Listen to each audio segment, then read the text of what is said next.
Hi, guys. Welcome to another episode of Lifeology. First of all, let me say thank you for liking, following, and subscribing. We are on Spotify, Apple Music, Amazon Audible, Podbean, which is our hosting company or platform, YouTube, and iHeartRadio. Guys, please feel free to go to any of those platforms, like and follow. Let's get to it. I want to talk about the difference between what's between your ears versus what's between your legs. Oh my God. What the fuck? Yeah. So there's a distinct difference, ladies, and gentlemen too, for that matter, about what is between your ears and what's between your legs. They're not the same. They're not supposed to be used the same. One is definitely supposed to be smarter than the other. One is supposed to make rational, mature, adult decisions, not based on superficial or non-relevant or shallow anything. But see, what happens most of the time, people make decisions with what's between their legs. Some might think that women particularly carry their emotions right there, because you got some women out here that really believe in the 21st century that they can solve all their problems with what's between their legs. They think they can get any amount of money with what's between their legs. I can get any man I want with what's between my legs. You done bumped your fucking head. Because all of that is nada, fucking nada. It's not true. Once you understand that the most powerful weapon in your arsenal is what's between your ears, baby. What's between your ears will make the difference between success and defeat. If you use what's between your legs, you are surely, in most circumstances, not all, but you are surely guaranteed to be defeated. Because there's no ration there. There's no reason. There's no purpose. There's no good intent. If you're using that, let's just put it out there. If you're using your pussy, your cat, your twat, your vajayjay to support your life and its circumstances, well, you just gonna always be a hoe. I know, I'm gonna have a lot of haters. I'm gonna have a lot of women say she tripping because I get my bills paid like this. Well, maybe if you a stripper, or maybe if you're a hooker. No, I mean, hey, we do what we gotta do. That's a whole nother pod, and we've talked about that in the past. Not judging. Simply saying that is not a fulfilled existence or lifestyle. It's temporary. It's always going to be. It always has been. It's temporary. What's between my ears can build pyramids, can build kingdoms, can support kings, can be creative, can build wealth, can create a legacy, can make a fortune, can be respected and honored, can walk into any room, anywhere, under any circumstances, any time of the fucking day and get noticed. What's between your legs should be private, should be protected, should be honored, respected, and well taken care of by you. By you. If you're relying on a man or whatever your sexual preference is, if you're relying on another person to satisfy you strictly based off of what you hold between the V, man, you got some sorry ass sad days ahead of you. You better listen to some of those stories your grandmother told you. Let's start with intellect. Let's work on that. You know, I always taught my children proper names. I've never liked referring to private parts as a pocketbook, a cookie, a vajayjay, and all these other childish names. It's simply a vagina. Vagina. It is a medical term. It is a scientific term. It is the proper term for your female parts or penis if you're a man. That's what it is. It ain't your Willie, your Johnson, your Hammer, all these other things y'all like to put on there. It's your penis. Maybe that's some of the problem. We don't take that part of our bodies serious. We think it's something to play with. We don't give it real value. We devalue that very important part when we put these titles on it that never were intended for it and don't belong to it. I remember once when my daughter was young. She was probably 5.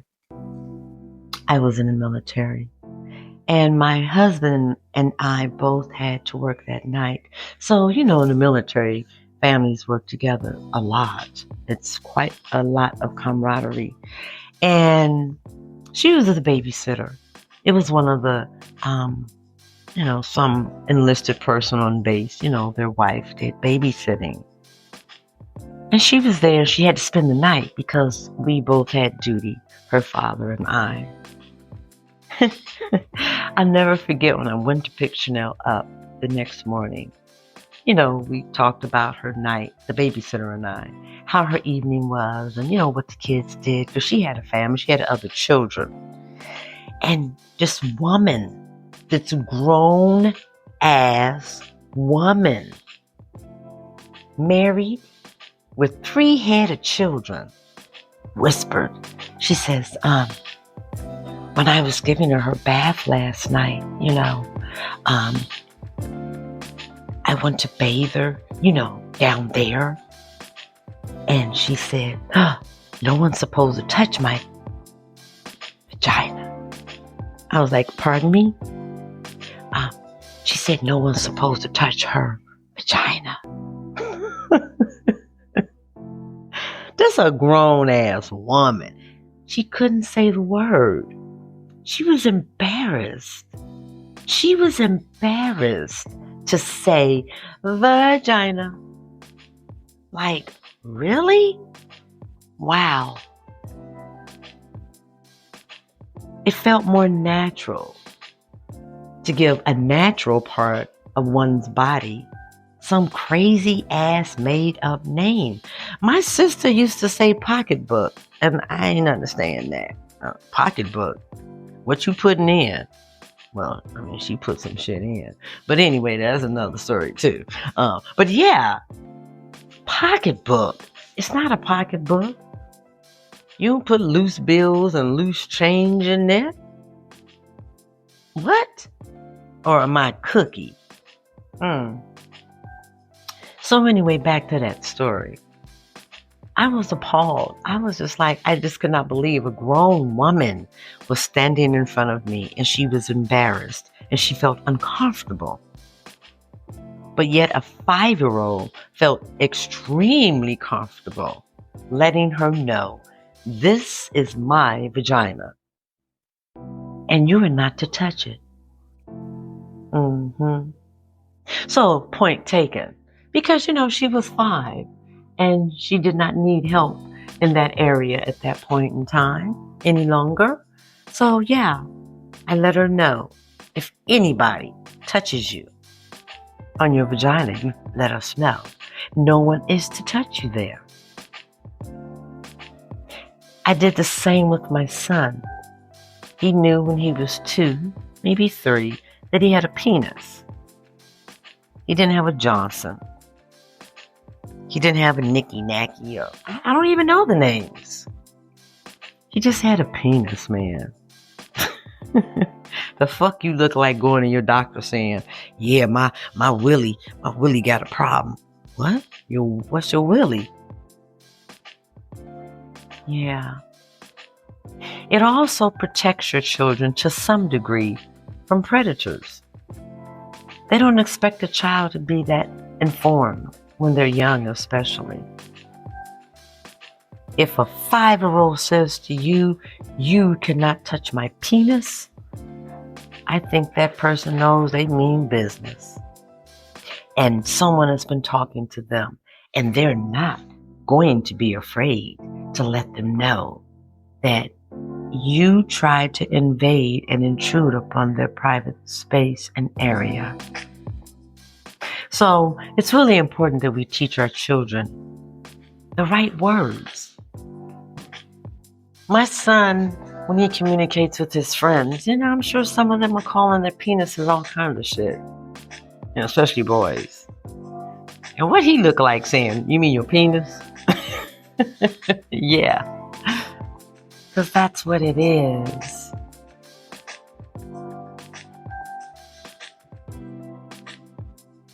What's between your ears versus what's between your legs? I prefer to be respected for what is between my ears.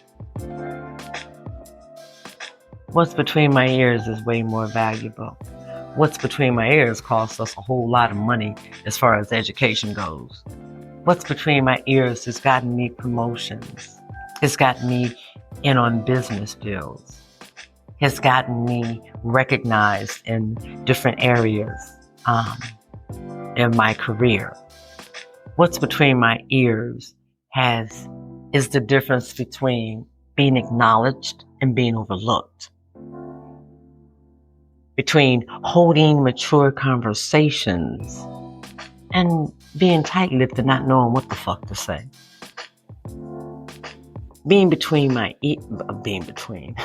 What's between my ears has allowed me to appreciate certain aspects of not just myself, but life and other people. It's allowed me to know when to be analytical or not, when to speak up and when to shut up, how much I should or should not do, what moves I need to make. That cat ain't gonna lead you into nothing but destruction, honey. I'm serious. Y'all can think about it.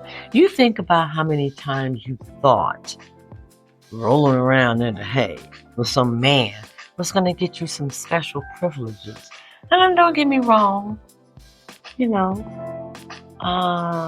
sometimes you do get special privileges, or at least it looks that way. It looks that way. It only looks that way. For real, you ain't getting shit. So, I guess if you had a piece of paper and you wrote down the things you were able to accomplish with your vagina versus what you could accomplish with your mind, well, my mind would win every time, every single time, without a doubt. I wouldn't feel abandoned. Though we get abandoned in our minds. But it's a lonely feeling when you put out, you working your shit and think you're giving it your all, and a man still treats you like shit. He still don't leave his wife or the other girl. He's still working 900 hours. He's still not buying you and getting you the things that you think you want. And what's even worse is when you're just doing this randomly. Every man you come across, every person you encounter, the first thing you want to give them is vagina. Give them a piece of your mind. Give them that kind of head. You want to give them head? Give them a piece of your mind. How about that? Men are no different. Oh, some of these men think they got dicks dipped in gold. What? Really? I mean, I guess there are women that fall for that. It's just superficial. It's not superficial. It's shallow to me. That the only thing I'm interested in this man for is his penis. Do you know how many men are on the planet? Even in your city, there's no way that you've gone through every man in your city. Honey, that's an all-time high. We're going to need to get you in Ripley's. There's so many men. The one you with is never going to be the last one of his kind. Never. I don't give a damn who he is. I don't care how good it is. There's always a better specimen. Always. There's always a better woman. There's always some chick giving better head. There's always some girl that's twerking faster, harder on the penis. Always.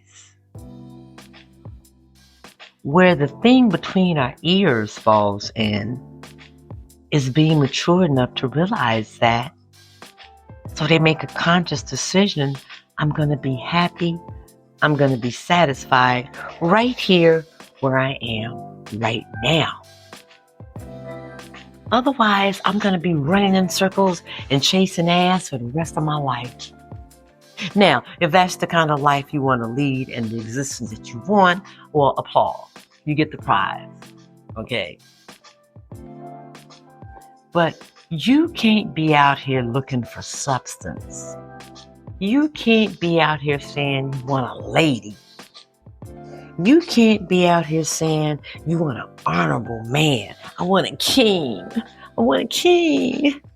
But your king is a hoe and you hoeing too. The only thing you're bringing to the table is vagina. I mean, there's a lot of them out there. They come a dime a dozen. You gotta come with more than that. You gotta bring that shit between your ears. That matter. That matter. That matter. Pick up, follow me. Brain matter. You gotta bring that. It's not hard to find a vagina. It's not hard to locate penises. I mean, come on, really? I need some new shoes. Get a better job. Work a little harder. Ask for a raise. Go back to school. I love it when I ask my partner.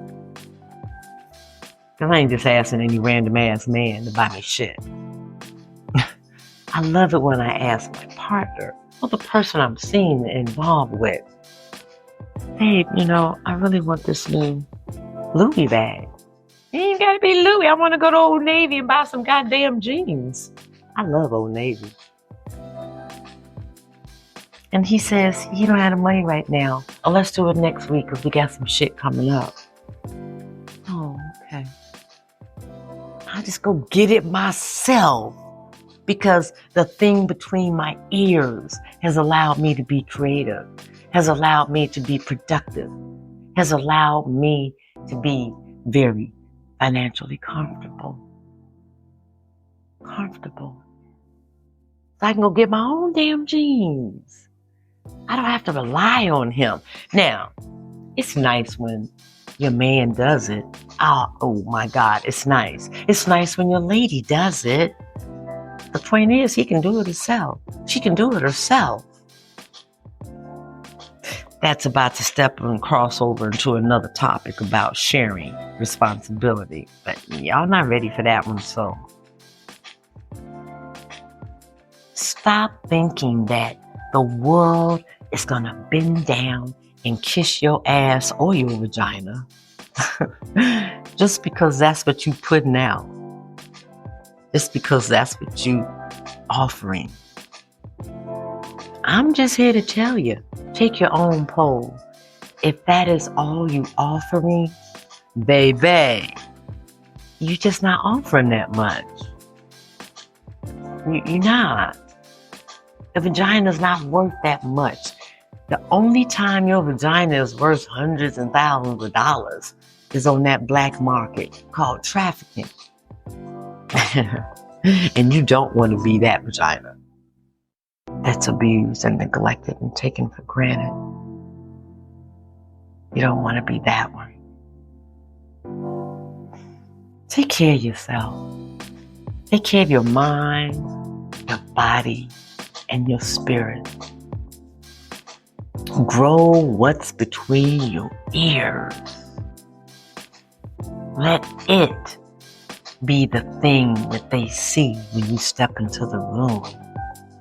Lead with your mind, with your intelligence, with your values in place. You walk into a room pelvic first. Can you picture that? Just close your eyes. Walk into the room, you thrust your pelvic out there. Is that how you walk into the room? Nobody cares about your vagina. Nobody sees it when you walk into the room. They might see some type of sensuality. But I like being sexy because of what's between my ears. Because men try to crack that shit, you know. They want to get in your head. In my case, they want to get in my head because they know if they can get there, they might be able to get in my bed. Maybe. As always, we're going to talk about this some more too. Guys, thanks for tuning in to Lifeology. Listen, let who you are be represented by what's between your ears, not what's between your legs. There aren't that many wealthy women or men because they laid on their backs, always on all fours. There aren't that many. We might not even be able to count them on one hand. But there are so many wealthy people, so many secure people, so many stable people, so many well-rounded people who let what's between their ears be the tell-all of who they are. Thanks for tuning in. Until next time, Lifeology.